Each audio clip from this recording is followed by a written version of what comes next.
Competition hub के video lecture में स्वागत है स्टूडेंट्स आपका।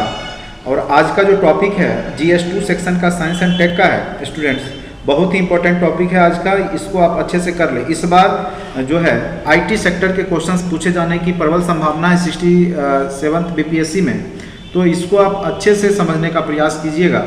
साइंस टेक के जो क्वेश्चंस पूछे जाते हैं नॉर्मली आपको या तो अंतरिक्ष विज्ञान के क्वेश्चंस पूछे जाएंगे, या फिर आपके IT सेक्टर के क्वेश्चन पूछे जाएंगे, या फिर आपके बायोटेक्नोलॉजी के क्वेश्चन पूछे जाएंगे। तो इस वर्ष या तो बायोटेक्नोलॉजी या IT सेक्टर के क्वेश्चन आने की संभावना ज़्यादा है, क्योंकि 66 BPSC में जो है अंतरिक्ष विज्ञान से संबंधित क्वेश्चंस पूछे गए थे।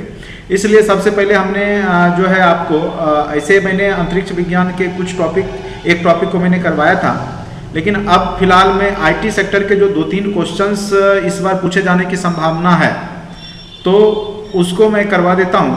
तो आज का जो टॉपिक है वो आर्टिफिशियल इंटेलिजेंस है। उसके बाद जो नेक्स्ट टॉपिक होगा वो संचार तकनीकी के माध्यम से ऑप्टिकल फाइबर से रिलेटेड मैं बताऊंगा।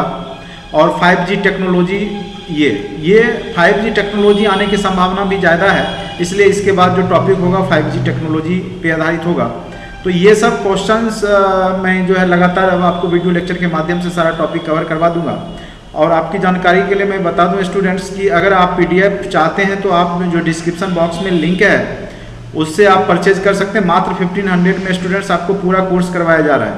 इससे कम कीमत में या प्राइस पे आपको कोई भी संस्थान आपको नहीं करवा सकती है। तो इसलिए आप भरोसा रखें और आप आराम से जो है परचेज कर लें। अगर आप मेंस दे रहे हैं तो आपके लिए बहुत ही फायदा कारक यह साबित होगा। एग्जाम में अभी जितने भी क्वेश्चंस पूछे गए हैं GS1 या GS2 के, अभी जो रिसेंटली BPSC के एग्जाम हुए, डायरेक्ट यहाँ से लड़े हैं। डायरेक्ट यानी जो कॉन्सेप्ट है वो बिल्कुल जो हमने नोट्स बनाया है, जो इंपॉर्टेंट क्वेश्चंस को पढ़ाया है, वहाँ से क्वेश्चंस पूछे गए हैं। और इसका मैं चर्चा भी नेक्स्ट वीडियो में करूँगा कि किस किस टाइप के क्वेश्चंस पूछे गए हैं अभी जो रिसेंटली एग्जाम हुआ है, और उसका आंसर जो है मैंने किस तरीका से आपको बताया था, उसमें से क्या पॉइंट्स लिखना है उसको भी मैं इस वीडियो लेक्चर के बाद इसके बाद मैं करवाऊंगा। तो उसको भी लगातार आप देखते रहिए। अगर आपने चैनल को सब्सक्राइब नहीं किया तो चैनल को सब्सक्राइब कर लें। चलिए, आज का जो टॉपिक है वो IT इंफॉर्मेशन टेक्नोलॉजी का बहुत ही महत्वपूर्ण टॉपिक है, वो है आर्टिफिशियल इंटेलिजेंस। ये बार बार क्वेश्चंस पूछे जाएंगे क्योंकि अभी का जो युग है वो आर्टिफिशियल इंटेलिजेंस रोबोटिक्स का युग है। तो इसी के आधार पर जो है अभी पूरा डेवलपमेंट किसी भी देश का जो चल रहा है, तो इसको हम बिना इसको छोड़ करके साइंस टेक को हम सोच भी नहीं सकते हैं, क्योंकि हर एक फील्ड में भी आप देखेंगे कि आर्टिफिशियल इंटेलिजेंस, कंप्यूटर या इंटरनेट ऑफ थिंग्स का जो है यूज किया जा रहा है। तो इसको लेकर के क्वेश्चन निश्चित रूप से आपके एग्जाम में देखने को मिलेंगे। ठीक है, तो चलिए सबसे पहले हम जानेंगे कि आर्टिफिशियल इंटेलिजेंस कहते किसको है। कृत्रिम बुद्धिमत्ता। देखिए, नाम से ही क्लियर है, दो शब्द हैं, कृत्रिम और बुद्धिमत्ता, यानी ऐसा बुद्धि यानी ऐसा इंटेलिजेंस जो मानव द्वारा निर्मित हो। ठीक है, इसलिए इसको हम कृत्रिम बुद्धिमत्ता शब्द का प्रयोग किए हैं। यानी सिंपल भाषा में हम यह कह सकते हैं कि यह कंप्यूटर विज्ञान की वह शाखा है जो कंप्यूटर या मशीनों को इंसानों की तरह बुद्धिमान बनाने से संबंधित है। यह कंप्यूटर को क्या करता है कि इंसानों की तरह सोचने लायक बना देता है, जिससे कि कंप्यूटर खुद ब खुद काम कर सके। तो इसी को हम क्या बोलते हैं, आर्टिफिशियल इंटेलिजेंस कहते हैं। यह उसमें क्या करता है, सोचने, समझने, सीखने, समस्या समाधान और निर्णय लेने जैसी मानवीय खुफिया प्रक्रियाओं को करने के लिए मशीनों की क्षमता को संदर्भित करता है। यानी इसके माध्यम से कोई भी मशीन खुद से काम कर सकता है, वर्क कर सकता है। इसी के आधार पर यह कॉन्सेप्ट विकसित किया गया है। इसी को हम लोग आर्टिफिशियल इंटेलिजेंस कहते हैं। यानी मशीन जब अपने बुद्धि का प्रयोग करके, इंटेलिजेंस का प्रयोग करके काम करे तो वही क्या कहलाता है, आपका आर्टिफिशियल इंटेलिजेंस कहलाता है।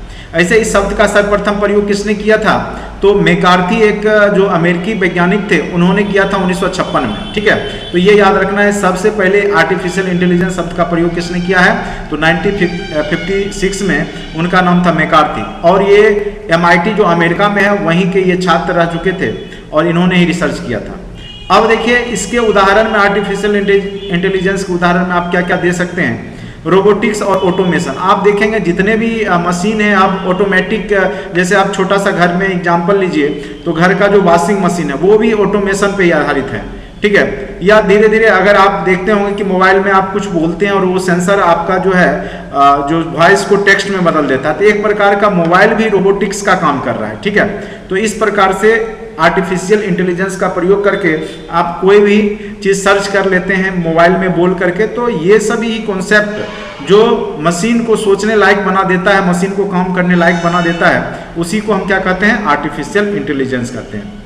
दूसरा, जैसे प्राकृतिक भाषा प्रसंस्करण, जैसे अगर आपके पास मैसेज आता है फोन कॉल में, तो आप अपने आप सॉफ्टवेयर बता देता है कि ये स्पैम कॉल है, या जैसे आपके मेल आते हैं तो स्पैम में वो खुद ब खुद चला जाता है। तो ये खुद ब खुद जो है जो कंप्यूटर है वो जो डाटा को पढ़ लेता है और वो समझ आता है कि यह स्पैम है, तो स्पैम में उसको स्पैम के फोल्डर में भेज देता है। तो इस प्रकार से डिटेक्ट करने का काम जो होता है वो भी आर्टिफिशियल इंटेलिजेंस के तहत ही होता है।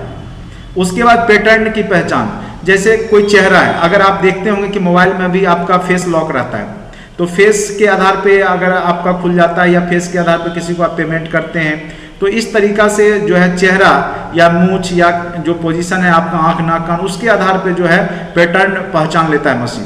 तो ये भी एक प्रकार का क्या है, आर्टिफिशियल इंटेलिजेंस है। आंख का रेटिना एक आपका जो है यूनिक आईडी के रूप में काम करता है। तो ये सब पैटर्न पे आधारित क्या है, तो एआई है, आर्टिफिशियल इंटेलिजेंस है।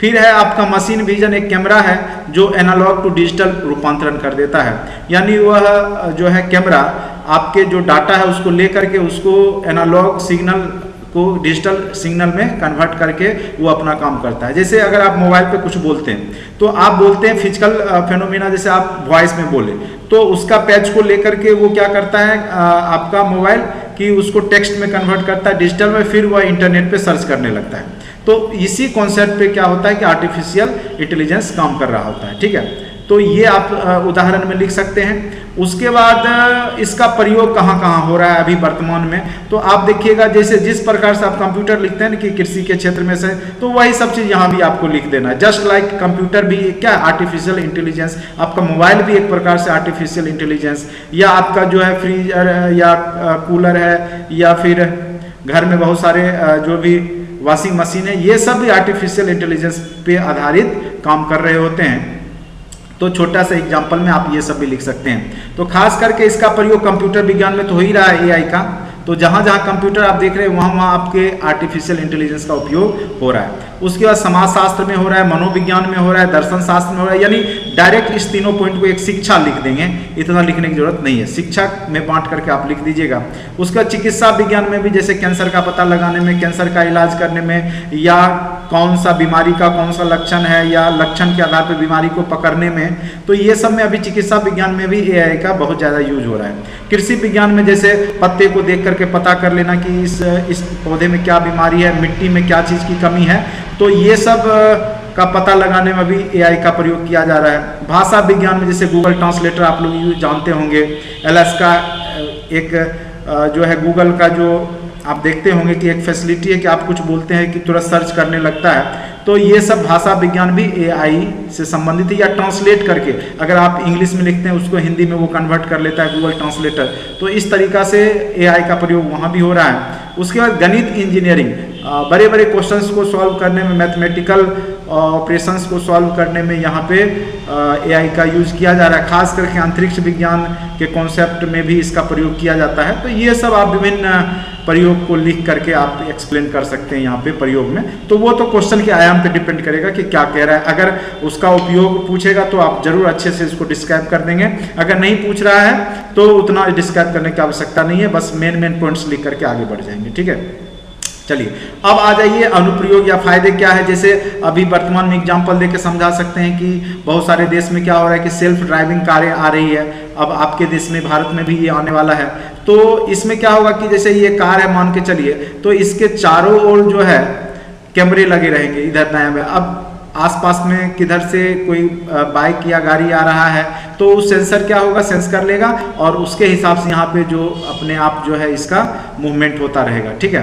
तो इस तरीका का टेक्नोलॉजी का यूज एआई के तहत किया जा रहा है। उसके बाद डिजिटल सहायक और स्मार्ट स्पीकर के रूप में उसके बाद जैसे आप सीरी, एलेक्सा आप सुने होंगे कि आप कुछ बोलते हैं, जैसे लाइट कम करने के लिए, स्विच ऑफ करने के लिए, ऑन करने के लिए, फैन ऑन ऑफ, एसी का बढ़ाने के लिए, तो आप बोलते हैं कि वो आपका तुरंत काम कर देता है। तो ये सब का यूज किया जा रहा है, गूगल असिस्टेंट का प्रयोग किया जा रहा है। तो ये सब AI ही है जो क्या करता है कि आपके वॉइस को टेक्स्ट में बदल देता है और फिर डिजिटली आपको कनेक्ट करके वो सारा ऑनलाइन माध्यम से आपका AI का यूज करके काम कर देता है।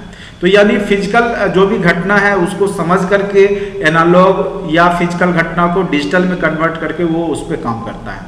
फिर आप अनुवाद को ले सकते हैं, ट्रांसलेटर, कोई भी लैंग्वेज को ट्रांसलेट करना, आपकी भाषा को वो इंग्लिश में ट्रांसलेट कर देना, तो ये सब भी AI के तहत होता है। फिर चेहरे की पहचान, ये हमने चर्चा किया ही था कि आपके चेहरे के पहचान में जो है इसका यूज होता है। चिकित्सा क्षेत्र में बहुत सारे जो रोग हैं जो लक्षण के आधार पर पकड़े जाते हैं, तो लक्षण से पता चल जाता है कौन सी बीमारी है, तो वो सब में AI का बहुत ज़्यादा यूज हो रहा है। कृषि क्षेत्र में भी मैंने बताया ही, तो ये सब क्षेत्र वही चीज़ है। तो यहाँ पे जो मेन पॉइंट था क्या था कि AI का प्रयोग, और यहाँ था फायदे, तो फायदे भी ये सब आप लिख सकते हैं। तो व्यवसाय के क्षेत्र में अत्यधिक दोहराव वाले कार्य जो किए जाते हैं बार बार, तो उसमें AI का प्रयोग किया जा रहा है, ऑटोमेशन का प्रयोग किया जा रहा है। उसके बाद ग्राहकों की तत्काल सेवा के लिए, जैसे आप देखते होंगे कि कोई भी साइट है तो उसके नीचे चैटबॉट बना हुआ रहता है, तो चैट करने के लिए अगर आपको कोई समस्या है तो आप मैसेज उसको छोड़ सकते हैं, तो तुरंत जो है कंप्यूटर के माध्यम से ही आपको मैसेज आ जाता है। यानी सारा मैसेज आप डायरेक्ट कंप्यूटर से उस समय चैट कर रहे होते हैं, कोई भी समस्या है आप लिखते हैं तो वो डायरेक्ट जो है आपको उसका जो सॉल्यूशन होगा, जो उसका निदान होगा, वो आपको लिख करके भेज देता है। तो ये सब जो है आर्टिफिशियल इंटेलिजेंस के आधार पर ही होता है। फिर शिक्षा के क्षेत्र में जैसे आजकल आप ऑनलाइन एग्जाम दे रहे हैं, सारा कुछ डाटा मटेरियल या कहाँ पे कमी है, कभी आप ऑनलाइन टेस्ट देखेंगे तो उसमें ग्राफ वगैरह में भी दिखाता है, जैसे आपका मैथ है, रीजनिंग है या जीके जीएस है, तो किस क्षेत्र में आपने अच्छा किया, कहाँ कमी रह गया, तो सारा ग्राफ के माध्यम से, दंडालेख के माध्यम से आपको सारा कुछ बता देता है जब आप टेस्ट देते हैं। तो ये सब संभव हो पाया आर्टिफिशियल इंटेलिजेंस के माध्यम से।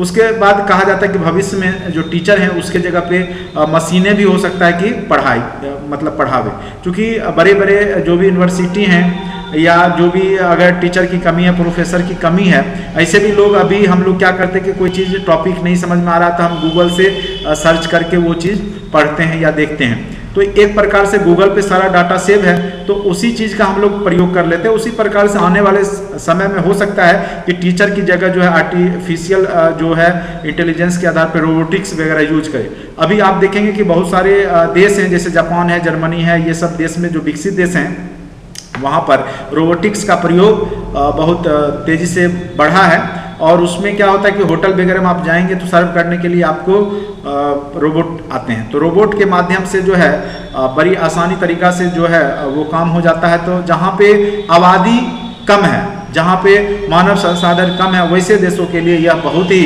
अच्छा अपॉर्चुनिटी कह सकते हैं, या आर्टिफिशियल इंटेलिजेंस का बहुत ज़्यादा महत्व है। लेकिन भारत जैसे देशों के लिए इसका आप ड्रॉबैक में भी लिख सकते हैं, क्योंकि यह रोजगार जो है उसको समाप्त कर सकता है। तो ये आगे चर्चा करेंगे ड्रॉबैक में, ये सब फायदा अभी आपको गिना रहे हैं। उसके बाद वित्तीय क्षेत्र में जैसे अभी आप देखते होंगे कि बहुत सारे जो वित्तीय, जैसे आपका वॉल स्ट्रीट वगैरह है, शेयर बाजार, तो वहाँ पे क्या होता है कि कंप्यूटर के माध्यम से ही जो है लोग पैसा निवेश करते हैं।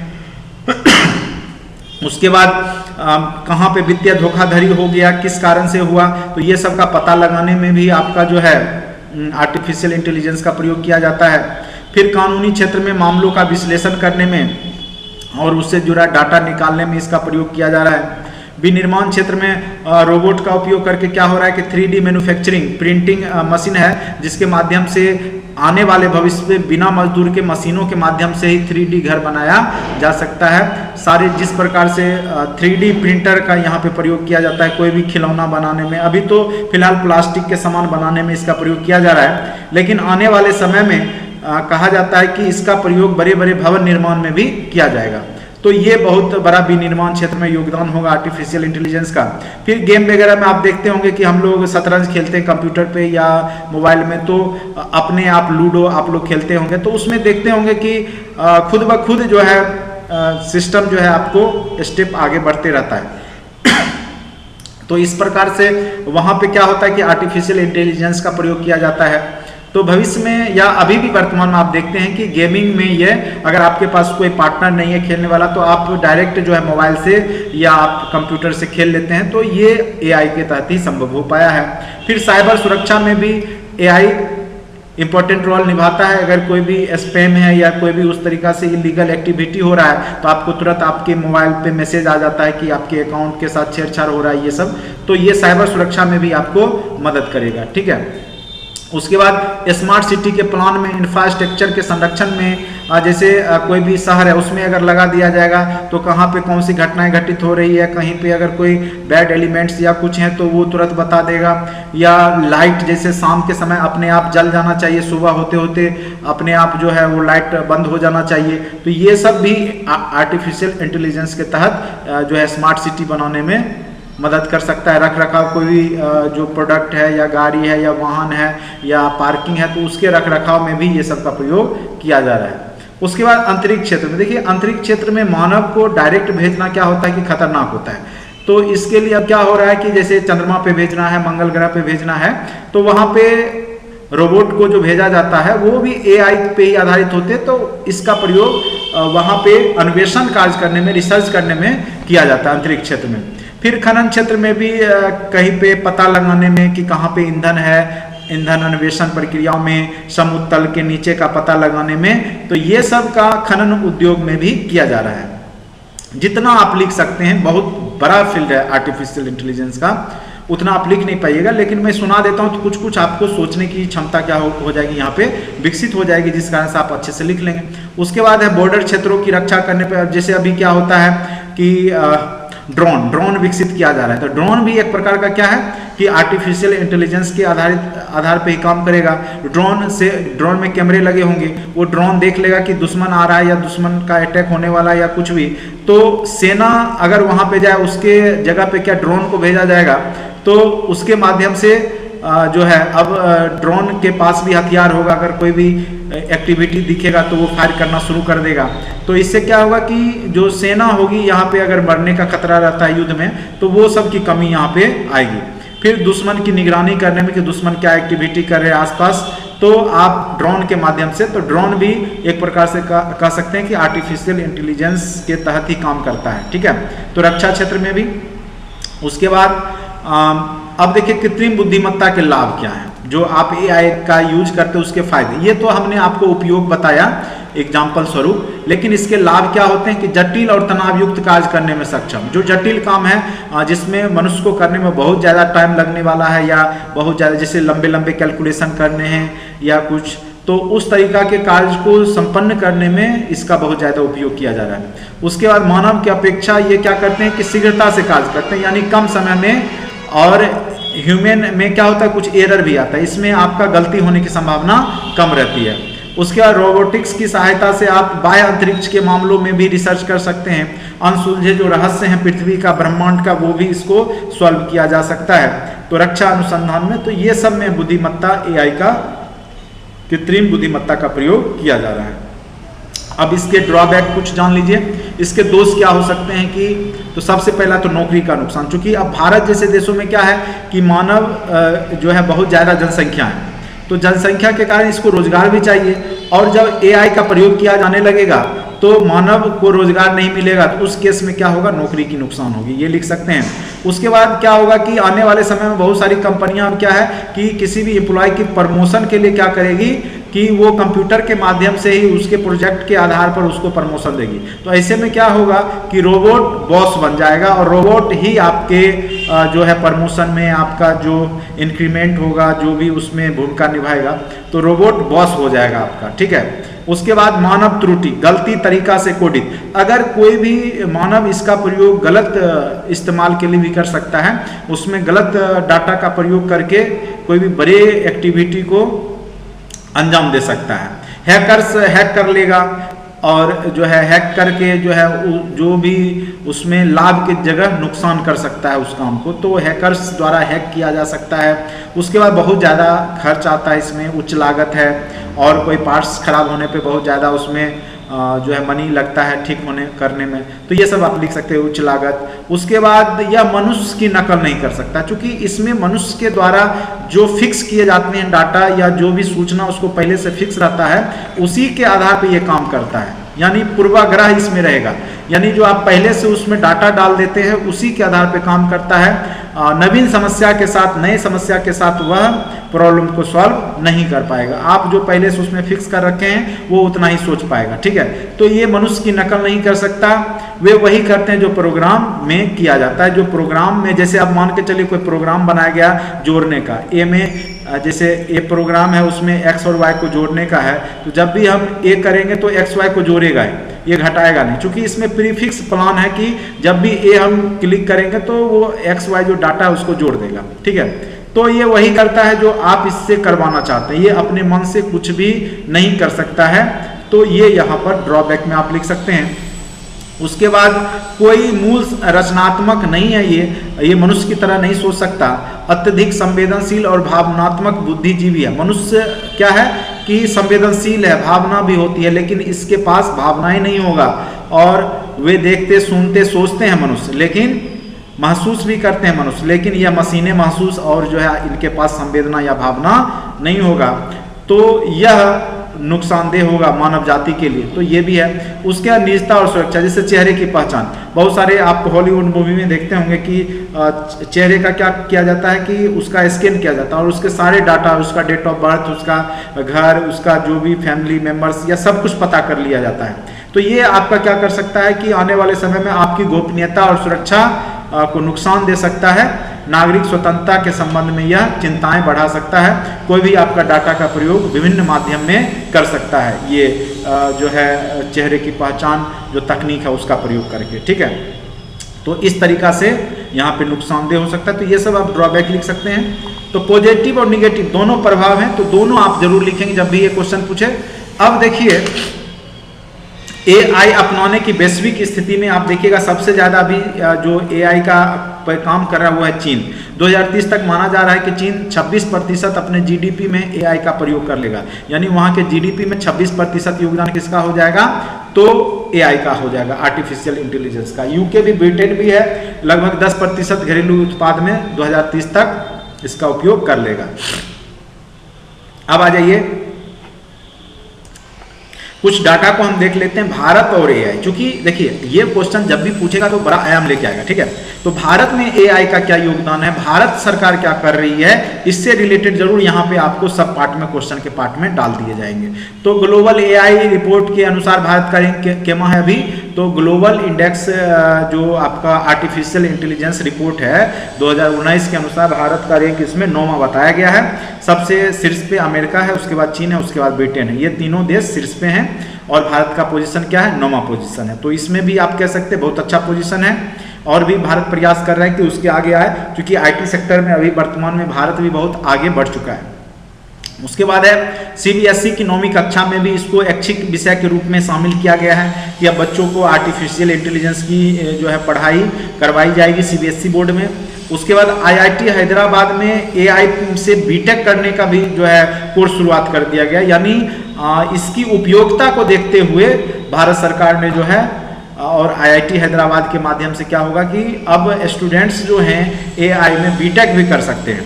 और पूरे विश्व में यह तीसरा पोजीशन है, मतलब भारत का तीसरा स्थान है जिसमें कि AI में BTech या ग्रेजुएशन करवाया जाएगा, ठीक है। तो पहला है कोनेगी और दूसरा है MIT अमेरिकी की तकनीकी संस्थान है, ठीक है, इंजीनियरिंग कॉलेज है। तो तीसरा स्थान आपका IIT हैदराबाद का ही पूरे विश्व में, तो ये आप दे सकते हैं भारत में। उसके बाद रक्षा, IBM का ब्लू प्रोजेक्ट, कई स्टार्टअप अब AI में प्रवेश कर रहे हैं, तो रक्षा विभाग में। उसके बाद IBM का जो ब्लू प्रोजेक्ट है वो इसमें एंट्री कर रहा है। उसके बाद अनुमान है कि 2035 तक भारत के GDP में 957 बिलियन $957 बिलियन जोड़ देगा, यानी AI से भारत को बहुत ही फायदा होने वाला है। और उम्मीद है कि 2035 तक 957 billion dollar extra income Bharat के जीडीपी में कौन जोड़ देगा? एआई जोड़ देगा, जिससे कि भारत की वार्षिक वृद्धि कितने बढ़ जाएगी? 1.3%, जो कि एक बहुत बड़ा डाटा है। 1.3% यहाँ पे वृद्धि, वार्षिक वृद्धि बढ़ जाएगा तो देश तरक्की की ओर जाएगा। ठीक है, अब सरकार क्या क्या कदम उठाया है? तो 2018-19 के बजट में एआई पे राष्ट्रीय कार्यक्रम स्थापित करने के लिए नीति को अनिवार्य किया है। ठीक है, नीति आयोग ने इसको अनिवार्य कर दिया गया है कि बजट में एआई पे विशेष फोकस किया जाएगा, यानी एआई के लिए भी फंड मुहैया कराए जाएंगे। अब देखिए बजट 2018 में एआई, मशीन लर्निंग, रोबोटिक्स और आईओटी, ठीक है, इंटरनेट ऑफ थिंग्स सेक्टर के लिए फंड की घोषणा की गई है। ठीक है, इंटरनेट ऑफ थिंग्स जो सेक्टर है, आईओटी इसके बाद में टॉपिक पढ़ाऊंगा, तो उसमें भी जो है फंड दिया जाएगा, यानी एआई, मशीन लर्निंग, रोबोटिक्स और आईओटी सब आईटी सेक्टर के ये सभी टॉपिक हैं। तो यहाँ पे विशेष रूप से काम करने के लिए जो है बजट में प्रावधान किया गया है इसके रिसर्च पर। उसके बाद इस रणनीति की सिफारिश वी काम कोटि की अध्यक्षता में कमेटी गठित की गई थी, काम कोटि समिति। वो क्या है? तो देखिए सबसे पहले वी काम कोटि समिति क्या करता है? डेटा लोकपाल, डेटा से संबंधित मुद्दों एवं शिकायतों का समाधान, या डाटा किसी का हैक हो गया या उसका गलत यूज हो रहा है, उससे संबंधित, या कोई कंपनी आपके डेटा को लेके गलत यूज कर रही है, तो उससे संबंधित एक कमेटी बनाई गई। आज उसका नाम क्या है? वी काम कोटि की अध्यक्षता वाले एआई टास्क फोर्स द्वारा की जा रही है। और उसके तहत क्या किया जाएगा कि डेटा से संबंधित जो भी मुद्दा एवं शिकायत है उसका समाधान इसके माध्यम से किया जाएगा। ठीक है, तो एक समिति का गठन किया गया। उसके बाद यहाँ पे एआई के अनुप्रयोग के लिए 5 क्षेत्र, खास करके कृषि, स्वास्थ्य, स्मार्ट शहर, अवसंरचना, विनिर्माण जिसको बोलेंगे, के साथ साथ परिवहन के क्षेत्र में, जैसे जीपीआरएस सिस्टम हो गया, या वो सब का प्रयोग करके परिवहन के क्षेत्र में भी जो है बिना ड्राइवर के जो कार चलाने की बात जो हो रही है, जैसे रेलवे में बिना ड्राइवर के अब रेलवे हो सकता है भविष्य में, भारत में भी बिना ड्राइवर के ही रेलवे चले, जिस प्रकार से जापान जैसे देशों में चल रहा है। उसके बाद 2019 में नीति आयोग ने एक एयरवेट, AIRWAT एयरवेट नामक एक क्लाउड कंप्यूटिंग प्लेटफॉर्म स्थापना किया, और जिसके लिए कैबिनेट नोट प्रसारित किए गए थे। एयरवेट के artificial intelligence research, analytics and knowledge assimilation, ठीक है, तो ये एयरवेट का फुल फॉर्म है। यह एआई और शिक्षा, स्वास्थ्य, कृषि, शहरीकरण और गतिशीलता जैसे क्षेत्रों को बदलने वाली उभरती अर्थव्यवस्था में भारत को अग्रणी बनाने के लक्ष्य का हिस्सा है। ठीक है, तो एयरवेट का चर्चा जरूर करेंगे। इसका प्रयोग जो है एक किसके द्वारा किया गया? तो नीति आयोग 2019 में एक बनाया है क्लाउड कंप्यूटिंग प्लेटफॉर्म, जिसका प्रयोग इन 5 क्षेत्रों में किया जाएगा। स्वास्थ्य के क्षेत्र में, कृषि के क्षेत्र में, शहरीकरण के क्षेत्र में, अर्बनाइजेशन और गतिशीलता जैसे क्षेत्रों को बदलने वाली उभरती अर्थव्यवस्था में भारत को अग्रणी बनाने के लक्ष्य का हिस्सा है। ठीक है, तो ये आप भारत में जो सरकार के माध्यम से एआई पे काम किया गया है उसको आप जरूर लिखेंगे।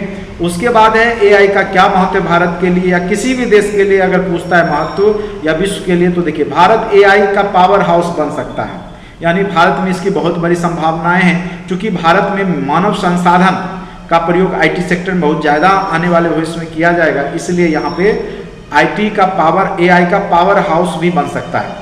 भारत के ग्रामीण क्षेत्र में जैसे विशेषज्ञ डॉक्टरों को कमी है, तो उसके लिए यहाँ पे आर्टिफिशियल इंटेलिजेंस का प्रयोग करके ग्रामीण स्तर पे जो है डॉक्टरी पद्धति या मेडिकल फैसिलिटी मुहैया कराया जा सकता है। उसके बाद कृषि पद्धति में भी क्रांति लाया जा सकता है, कहाँ की मिट्टी में कौन सी मात्रा ज़्यादा है, कम है, या पेड़ पौधे में कौन सी बीमारी है जिस कारण से वो नहीं हो पा रहा है, तो ये सब का पता करने में और उसको दूर करने में इसका प्रयोग किया जाएगा। और आपको पता ही भारत एक कृषि प्रधान देश है, तो इसके लिए एक बहुत बड़ी कामयाबी हो जाएगी। उसके बाद सेवा वितरण में, जैसे कोई भी पीडीएस सिस्टम है, तो अभी एक कमेटी आई थी, तो उसके रिपोर्ट के अनुसार में कहा गया कि जितना भी पीडीएस सिस्टम है सबको कंप्यूटराइज कर दिया जाए, जिसके कारण कि पता चले कि अनाज जो है किसानों तक पहुंच रहा है कि बिचौलिए खा रहे हैं। ठीक है, तो इस तरीका से सेवा वितरण में भी, भीड़ प्रबंधन में, कहाँ पे जैसे ट्रैफिकिंग है तो किस क्षेत्र में ट्रैफिक आप देखेंगे बड़े शहरों में पहले तो रेडियो मिर्ची के माध्यम से कि इस गली में जाम है तो उधर से नहीं जाए ये वो, तो अब क्या होगा कि मशीनें लगी रहेगी, जहाँ पे ज़्यादा भीड़ होगा आपको तुरंत बताती रहेगी कि इस क्षेत्र में ज़्यादा भीड़ है। आप देख सकते हैं, आपको अगर उस क्षेत्र में जाना है तो पहले आप देख लेंगे कि उस क्षेत्र में ज़्यादा भीड़ भाड़ है, कंजेशन है या ट्रैफिक जाम है, तो आप उस क्षेत्र उस रास्ते को बदल के दूसरे रास्ते में चले जाएंगे। तो ये सब का यूज किया जाएगा। उसके बाद साइबर सुरक्षा में भी अगर कोई इलीगल एक्टिविटी हो रहा है आपके अकाउंट के साथ, आपके बैंक अकाउंट के साथ या आपके सोशल अकाउंट के साथ, तो आपको खुद ब खुद मैसेज मिल जाएगा। उसके बाद सार्वजनिक सुरक्षा और अपशिष्ट प्रबंधन, जैसे कचरा, तो क्या होता है कि अब कचरा साफ करने वाले को, अब मानव को उसमें जाना पड़ता है उस गंदगी में। अगर मशीन रहेगा तो AI के माध्यम से क्या होगा, रोबोट के माध्यम से खुद ब खुद कचरा जो है उसको विभिन्न भाग में बांट दिया जाएगा, लिक्विड को अलग कर दिया जाएगा, ठोस को अलग, अपशिष्ट को अलग करके। तो यहाँ पे भविष्य में कचरा प्रबंधन में भी AI का प्रयोग होगा, जिससे स्मार्ट शहर का निर्माण होगा। तो इस प्रकार आप लिख सकते हैं कि आर्टिफिशियल इंटेलिजेंस का भारत में क्या यूज है, भारत सरकार ने क्या क्या काम किया है और आर्टिफिशियल इंटेलिजेंस कहते किसको हैं।